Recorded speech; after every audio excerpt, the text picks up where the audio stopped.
the LFC Cast. In association with LFConline.com. Please like, share and subscribe.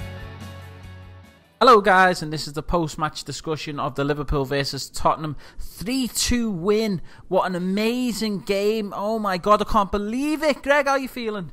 Oh, great, mate. What a great win, and what a very important win as well, Dan. And it must be a blue moon tonight, Greg, a full moon, because Lovren played well, Balotelli scored, and Chan played in defensive midfielder. That doesn't happen often.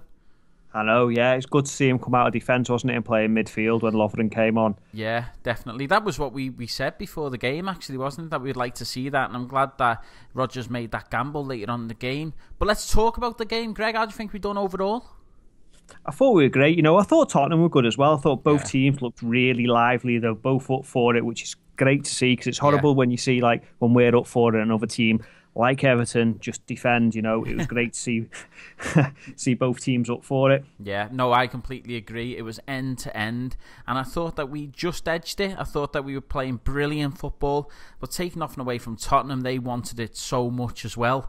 The only person who had the potential to ruin that game is Phil Dowd. Even though, to be fair, he did give us a penalty, which was a penalty. He nearly walked away from it. That would have been a shocking decision, wouldn't it?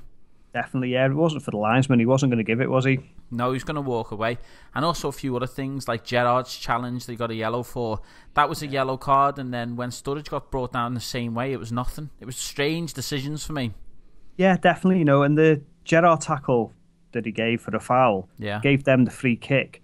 They had the free kick, and then Kane was offside as well. For the goal, which he didn't give, and then they got the goal, so it was a few bad decisions altogether there. But luckily, it didn't affect the outcome of the game for us, which we got the 3-2 win, with Markovic getting a great goal, a great penalty by Gerrard, and also, I can't believe I'm going to say this, Greg, Balotelli with the winner. I know. Honestly, we've talked about how good he is for months now, and I knew it'd happen in the end, Dan. I'll say he's probably one of the best strikers in the Prem, Greg. The best? The best striker ever. I don't care if he's been dropped for 5 games in a row for being terrible. He's the best! God damn it, he's the best.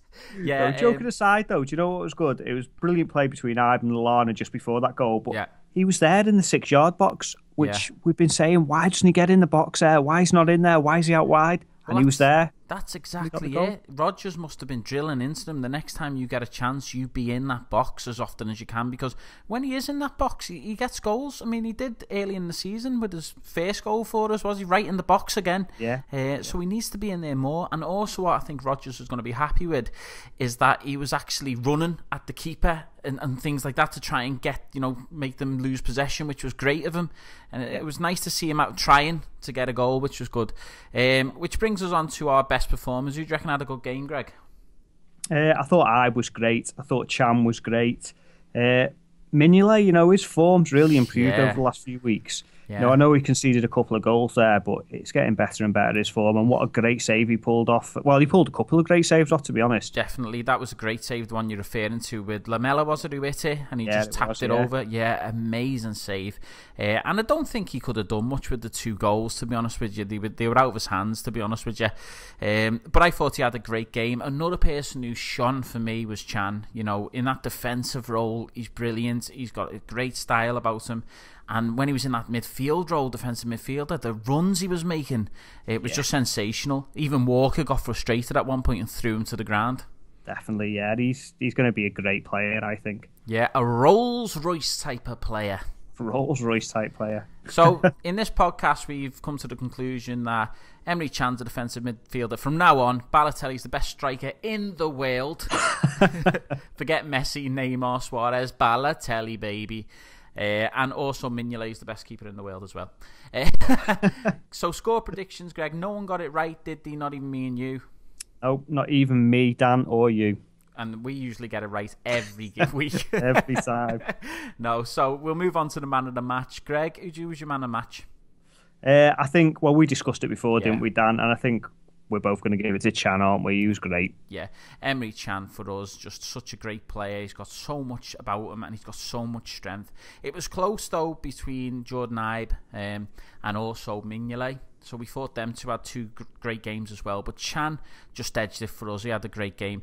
Greg, we're a point off Tottenham now, and I think we're only 3 points off fourth, and that's just amazing considering the start of the season we had. Yeah, definitely. You know, as we said before this game was so important, and so, well, they're all important obviously at the moment, but, you know, this was a massive one for us. We've been so close to each other in the league. I know. And also it takes a little bit of pressure off, because I know in a few games we've got Man City, I think, coming up soon, and we want to win that game, but the fact we won this game, you know, even if we draw in that game, it won't be as hard on us, you know what I mean, because we've made some points up. So it's great. I mean, obviously we're going to go for a win. I think we've got the best form in the Prem at the moment. Yeah, that's brilliant, that, isn't it? And I just want to say about Stevie G, because I know we sometimes say, oh, he's getting old, he's not got the legs, but, you know, with his pens, he's first class, isn't he? He doesn't miss, you know what I mean? I think he's missed one or two in his time, but you just got that confidence when he stood, you know, in front of that ball at the penalty spots. You know, I think the keeper nearly got to it, didn't he, on this one, but it still just went in the back of the net. Too much power on it. Definitely. And another person we didn't mention, Dan, is Sturridge. You know, I know at times he was maybe just a bit off his pace. Yeah. But he looks dangerous, doesn't he? You know, playing on the shoulder of that defender who's making those runs, and it's going to be great in a few weeks. Once he gets his fitness up, he's going to be dangerous again. Definitely. The runs he was making were great, and you could see even that back heel, which hits the post, you know what I mean? It was just such a good chance. And, you know, if it keeps going in that direction, we're going to have quite a formidable attack, especially with Balotelli up there, you know, best striker in the world. But things are looking up for us, Dan. You know, the first half of this season, well, we started a podcast, didn't we? And we're like, yeah, let's do a podcast. And then we just started playing awful for the first few months, but things are finally looking up. And, you know, I think we could do well this season. I think we could. And it's just a shame, isn't it, that we started off so bad, because where would we be if we had this form consistently throughout the season? You know, if we were playing like we are now at the beginning of the season, bloody hell, we would have been up there, you know, top 3 at least. Yeah, definitely. And I'm not making excuses, but we lost Suarez. We had quite a few players come into the squad, young, you know, that have had to integrate into the team. A lot of young players as well. So it was a big change. So hopefully now moving forward, things are looking bright. We're going to win the league. We're going to win the league. No, we're not, for the record, guys. Let's not go that far, but we might just get top 4 now. You never know. Let's keep ploughing on. Greg, anything more for you? No, I just don't want anyone to think we're bloody idiots saying Balotelli's the best striker in the world, we're going to win the league and all that. We are joking a lot of the time, guys. Greg, why would they think we're idiots for saying Balotelli's the best striker in the world? He obviously is. All right, guys. Sorry, Greg, what were you going to say there? No, I was just going to say, hopefully that'll kickstart his season now. You know, it's been a tough time for him as well, so it'll be great to see if he could play alongside Sturridge and score a few as well. Okay, and do you know what I'll leave you on, Greg? Do you know what's changed Balotelli's career? Go on. His goatee. See you later, guys. Bye-bye. Bye.